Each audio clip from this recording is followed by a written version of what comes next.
নিটের প্রশ্নপত্র ফাঁস প্রসঙ্গে এবার দিল্লির যন্তর মন্তরে রীতিমতো আন্দোলনে নেমেছে ককরোচ জনতা পার্টি। আর ককরোচ জনতা পার্টি আন্দোলনে নামার পরে ইতিমধ্যে সেই আন্দোলনের রেশ এসে পৌঁছেছে তিলোত্তমা কলকাতাতেও। সেখানেও ধর্মতলাতে একাধিক অর্থাৎ 1000-এরও বেশি আন্দোলনকারীরা তারা গতকাল উপস্থিত হয় এবং রীতিমতো সেখানে আন্দোলন প্রদর্শন করেন। তবে সেই আন্দোলনের প্রসঙ্গে এবার সংবাদ মাধ্যমকে আক্রান্ত হতে হয়েছে, মারধর করা হয়েছে। যদিও এ বিষয়ে গতকাল রাতেই শুভেন্দু অধিকারী রাজ্যের মুখ্যমন্ত্রী তিনি কিন্তু পৌঁছেছিলেন আক্রান্তদের সঙ্গে দেখা করতে।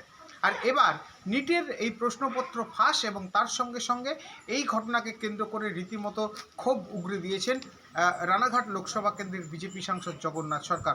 অপরদিকে এই ঘটনা কাঙ্ক্ষিত নয় বলে জানিয়েছে নদিয়ার শান্তিপুরের এক নিট উত্তীর্ণ ছাত্র শামীম মণ্ডল।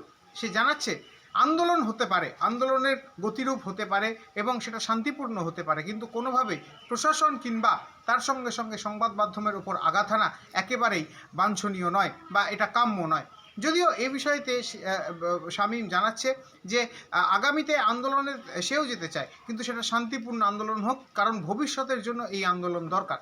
অপরদিকে রানাঘাট লোকসভা কেন্দ্রের বিজেপি সাংসদ তিনি কিন্তু রীতিমতো জানিয়েছেন যে এই যে নিটের প্রশ্নপত্র ফাঁস নিয়ে যে আন্দোলন হচ্ছে, সেই আন্দোলনকে ঘিরে রীতিমতো বেশ কিছু অসাধু ব্যক্তিরা রয়েছেন যারা এই আন্দোলনকে রীতিমতো উপস্থিত হচ্ছেন এবং তারপর পুলিশ থেকে শুরু করে সংবাদ মাধ্যমের কণ্ঠরোধ করার চেষ্টা করা হচ্ছে এবং এই ঘটনাকে তীব্র নিন্দাও জানিয়েছেন। এবং আগামীতে যে বিল পাস হচ্ছে, অর্থাৎ এই নিটের প্রশ্নপত্র ফাঁস প্রসঙ্গে বা এর পরবর্তীতে কোনো প্রশ্নপত্র ফাঁস হলে 10 বছরের জেল এবং 10 কোটি টাকা পর্যন্ত জরিমানা হতে পারে, এ বিষয়েও কিন্তু সাংসদ জানিয়েছেন যে এই বিষয়টি সত্যি খুব ভালো বিষয়। তার কারণ এর পরবর্তীতে কেউ যদি এই ঘটনার সঙ্গে জড়িত থাকে তারা 10 বার ভাববে এবং ভবিষ্যৎ অর্থাৎ ছাত্রছাত্রীদের ভবিষ্যৎ নিয়েও তারা কিন্তু 10 বার ভাববে। তার কারণ এই যে কেন্দ্রীয় সরকার যে বিল আনছে তাতে করে যথেষ্টই উপকৃত হবে এই ছাত্রছাত্রীরা এবং তার সঙ্গে সঙ্গে অসাধু চক্রীরা এতে করেই কিন্তু এখন রীতিমতো পিছু হটবে। আমরা একবারে তার সাথে কথা বলার চেষ্টা করব। তোমরা দেখো গায়ে হাত দেওয়া চলছে এখানে। You cannot block the camera. You cannot block the camera. You can't.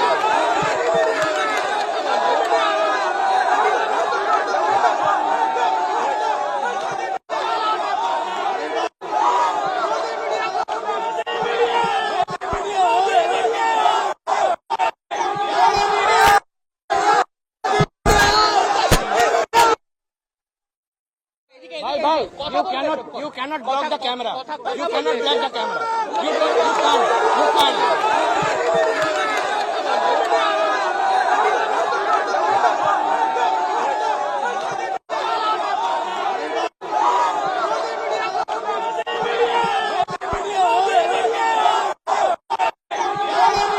দাদা, কলকাতাতে গতকাল যে আন্দোলন হয়েছে সেখানে সাংবাদিক নিগ্রহ করা হয়েছে এবং এই যে সিজেপি পার্টির যে আন্দোলন, কি বলবেন এই বিষয়ে? এরা গণতন্ত্র মানে না, দেশবিরোধী শক্তি এবং বর্তমানে ভারতবর্ষ এগিয়ে যাক মোদিজির নেতৃত্বে এটা চায় না। তাই ওই শুধু যে নিট নিয়ে যে আলোচনা, এটা বিষয়বস্তু না, অন্য বিষয় নিয়ে, অর্থাৎ যে কোনো উপায়ে বিশৃঙ্খলা ঘটিয়ে ছাত্র মুভমেন্ট করে বাংলাদেশ বা নেপাল যেমন হয়েছে তারই একটা চেষ্টা করছিল, আর সেটা ব্যর্থ তো হবেই।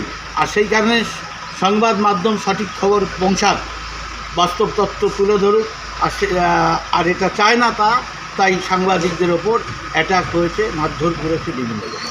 আরেকটা প্রশ্ন রাখবো, ইতিমধ্যে কেন্দ্রীয় সরকার এই প্রশ্ন ফাঁস কাণ্ডে একটি আইন এনেছে যেখানে দেখা যাচ্ছে যে 10 বছরের জেল কিংবা 10 কোটি টাকা আর্থিক জরিমানাও হতে পারে, এই বিষয়ে কি বলবেন? সঠিক সিদ্ধান্ত, আরও কড়া আইন আনা উচিত, কারণ এর সঙ্গে ছাত্রদের একটা ভবিষ্যৎ জড়িয়ে রয়েছে। এর আগেও বহুবার আমরা দেখেছি বিভিন্ন রকম প্রশ্ন কেলেঙ্কারি হয়েছে। একটা সময় কংগ্রেসি আমলে তো সর্বত্র কোশ্চেন আগেই আউট হয়ে যেত এবং রেলে যে দুর্নীতি চলতো একের পরীক্ষা অপরে দিয়ে দিত। আজকে এই গভর্নমেন্ট আসার পর সব কিছুতে স্বচ্ছতা হচ্ছে। একটা পুরানো সিস্টেমকে পরিবর্তন করতে গেলে সময়ের একটা দুর্ঘটনা ঘটতে পারে, তাকে ভিত্তি করেই আজকে আবার নতুন করে প্রশাসনিক পরিকাঠামো সাজানো হচ্ছে। এটা ভারতীয় জনতা পার্টি পারে, মোদিজিই পারে। আজকে বিধানসভা থেকে প্রেস ক্লাব পর্যন্ত কালো ব্যাচ পরে বিজেপি বিধায়করা সাংবাদিক নিগ্রহের ঘটনায় প্রতিবাদ মিছিল করবেন বলে জানা যাচ্ছে, কি বলবেন? সাংবাদিকদের ওপর অত্যাচার তারাই করে যারা ফ্যাসিস্ট, বিভিন্নভাবে গণতন্ত্রকে হত্যা করে নিজেদের স্বার্থসিদ্ধির জন্য চেষ্টা করে। তাই যে ঘটনা ঘটেছে আমরা তার ধিক্কার জানাই, নিন্দা জানাই। তাই আমরা গণতন্ত্রকে মানি, তাই তারই পদক্ষেপ হিসাবেই যে অভিযান তারা করছেন এবং সঠিক সিদ্ধান্ত। Thank you.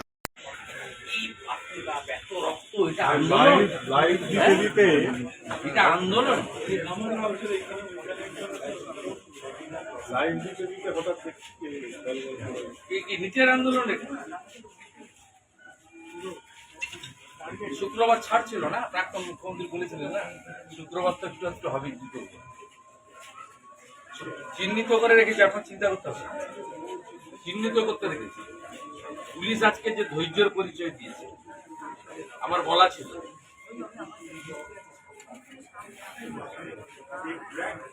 চিকিৎসা ঠিক হচ্ছে, এমএসবি কই সব চলে যান না, কথা চলে যান না, রাখতে হবে, রাখতে হবে। আর এত ব্লাড দিয়েছে